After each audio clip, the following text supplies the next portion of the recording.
Hello and welcome back to my surrogacy pregnancy update. This week I'm 32 weeks and ta-da! It's my birthday!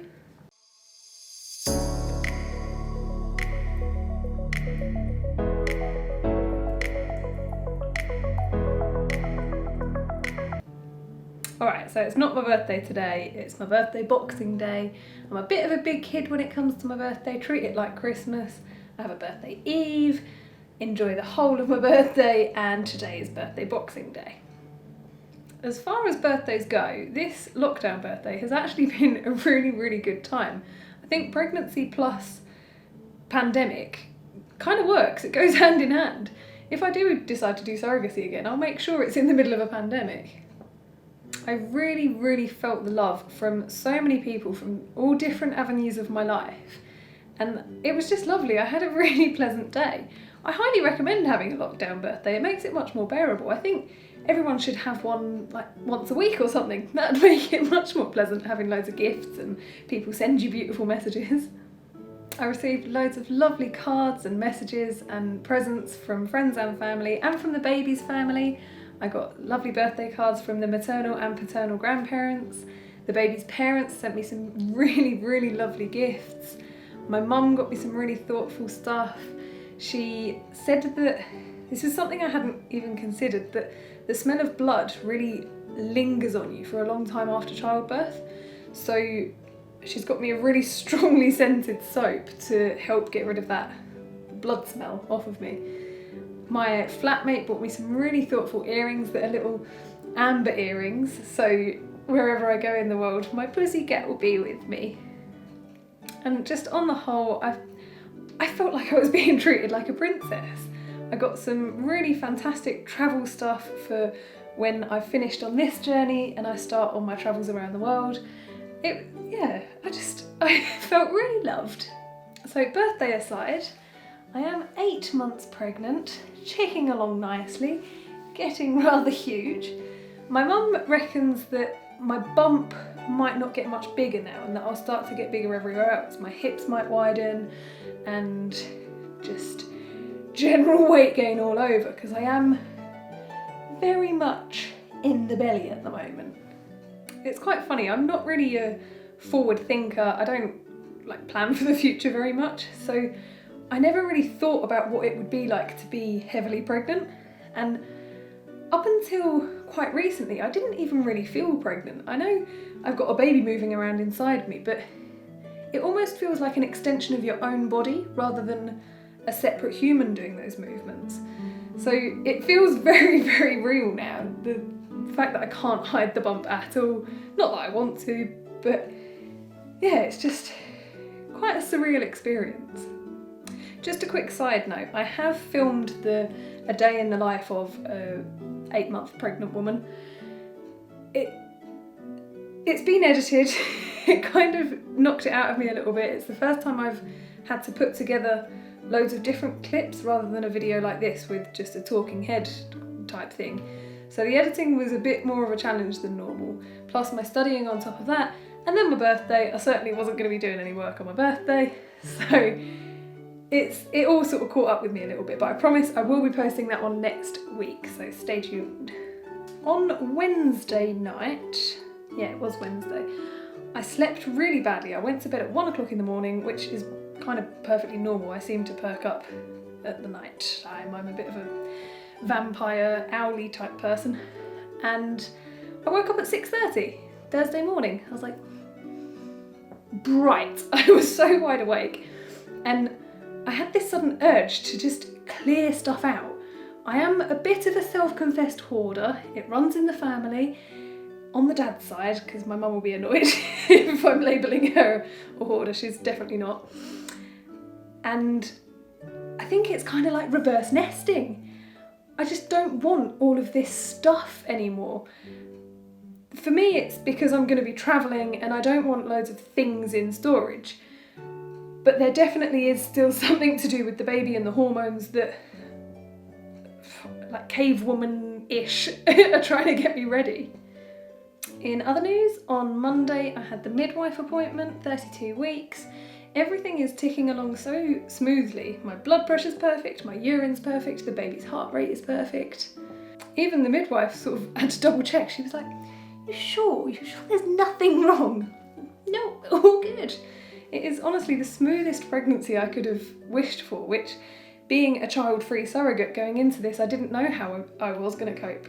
Yes, I've been very tired, but other than that, to have zero complications, it's a godsend. When I laid down on the bed, the baby was just right here. She could see exactly where he was. My uterus had hardened a little bit, so she was like, whoa, I don't even need to feel where baby is, but she had a little feel, felt where the head was, got the heart rate, got the heartbeat straight away. The heart rate was nice and fast, and yeah, everything is just going really well. He's very dominantly on the right side of my belly, even more so this week. If you follow my Instagram, I haven't posted any baby kicks because I've not been able to film any. He started kicking up here, catching me in the ribs, whereas before it was over here, which was nice and easy to film, but it's impossible to get around the side, so I've not really been able to capture anything on video, unfortunately. We had the baby's parents there with us in spirit on a video call at the appointment, asking loads of questions as always, very intrigued, checking that there's no chance baby's going to come early, his head's not engaged or anything, he's still nice and high up. Of course the midwife can't guarantee this, but there's no signs that there's going to be an early labour for any particular reason, so he's going to carry on cooking away for another 8 weeks. The parents have now fully recovered after having coronavirus. I will be going into more detail about that next week, but yes, they are safe and well and all is good. There was a moment that I was a bit like, please hurry up and get better because your baby's coming. But yes, it's a huge weight has been lifted. It's quite a relief, and yeah, everyone is happy. After the midwife appointment, we carried on having a little chat on the video call because there were just a couple of things that I wanted to clear up while it was still fresh in my mind. Baby brain, you know. I've read a book called The Secret Midwife, which I highly recommend. It's so interesting. And there was a story of a surrogate in there. She had done 2 surrogacy journeys, and on the first one, she had passed the baby to the parents. And in hindsight, she had said that it did feel like giving away her baby. So whilst this entire process I've known that I've not wanted to hold the baby at all, and because of my mum's advice, it just seems like common sense. This really has just set it into stone that I definitely don't want that to happen. So I'm going to need to kind of take charge of that situation because it's so normal for all of the healthcare professionals to dump the baby straight on the chest that she's going to have to kind of swoop in if she sees it going like that. I imagine she's going to want to anyway because her baby will be born and I'm sure she's going to want nothing but cuddles.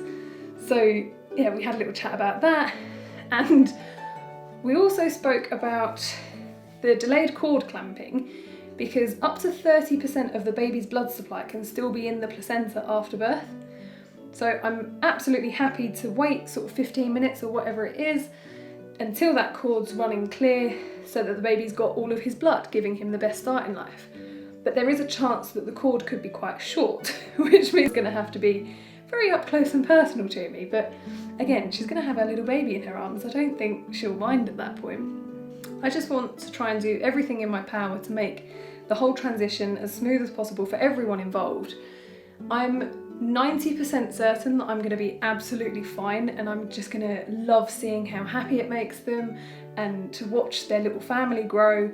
But there is that slim 10% chance that it could hurt. So I'm protecting myself by making sure all of those lovey-dovey endorphins and oxytocin and love hormones don't start kicking in too much for me. Being a child-free surrogate, there are a lot of unknowns, and I've just got to be sensible, protect myself, and make sure that everything goes nicely. Quite simply, just preparing for the worst, but hoping for the best. The baby's kicking away so much. He's like boof, boof, boof, boof, boof. But with his feet, I think. Yeah, because his hands will probably be down this end. So in the weekly email from the Start for Life, the NHS emails that get sent out to pregnant women, it recommended that I carry my notes with me everywhere I go now, just in case I go into spontaneous labour because it is possible anytime after 32 weeks, and that I pack my hospital bag. My hospital bag has been kind of ready for a little while because I was watching some postnatal videos, bought everything on Amazon and chucked it all in a bag.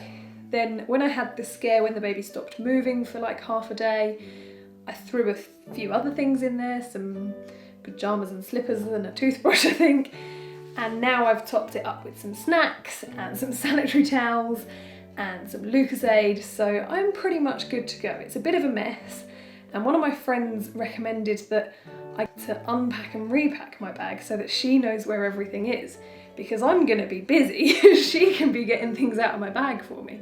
It's a very good idea. Also, I'm thinking of doing a video with myself where we do a what's in my hospital bag and what's in her hospital bag, because yeah, mine's sanitary towels and products to help my vagina because it's gonna be in pain, and hers is gonna be sort of nappies and baby grows and all that kind of stuff. So I think it would be quite interesting to see the difference in our hospital bags and do a little comparison. I am really enjoying making these videos. I know that in years to come, when I look back on them, I'm going to be so pleased that I've documented this journey. A wise person once said, if something happened and it was never documented, it's as if it never happened at all. So I'm really pleased to be getting this all on film, and your support, you know, when you leave a comment, it really does encourage me to keep making these videos. And those days that I don't want to move off of the sofa, having complete strangers message me saying, oh, is the video coming tonight, this evening? It makes me actually get up and do something, so it's really nice. So if you are enjoying these videos, please do leave me the thumbs up, give a like if you're feeling generous, and I will see you next week. Thank you for watching, bye for now.